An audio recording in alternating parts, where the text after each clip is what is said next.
নদীতে তলিয়ে যাওয়া চন্দ্রকোনার কিশোরের দেহ উদ্ধার হলো।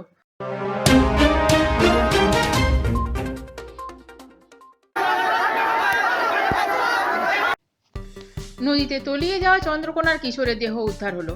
প্রায় 18 ঘন্টা পর 19 আগস্ট সকালে এনডিআরএফ জওয়ানরা কেঠিয়া নদী থেকে জাহাঙ্গীর শাহর নিথর দেহ উদ্ধার করেন।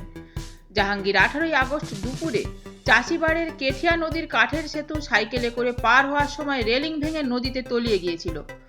আজ 19 আগস্ট সকালে ন্যাশনাল ডিজাস্টার রেসপন্স ফোর্সের জওয়ানরা তল্লাশি চালিয়ে ঘটনাস্থল থেকেই ওই কিশোরের মৃতদেহ ঘটনাস্থল থেকে উদ্ধার করেছেন।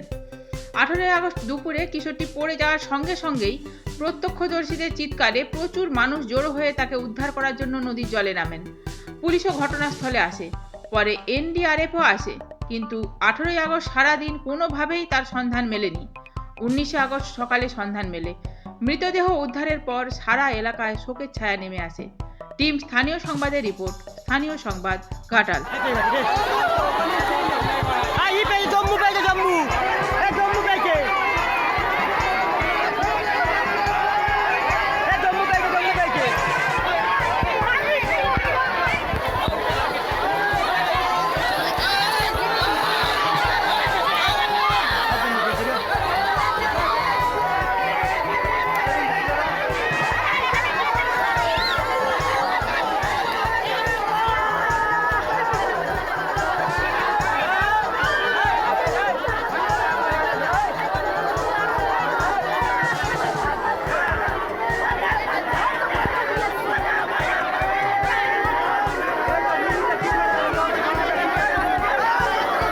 ঘাটাল মহকুমার সমস্ত খবর সঙ্গে সঙ্গে পেতে আমাদের এই চ্যানেলটিকে সাবস্ক্রাইব করুন।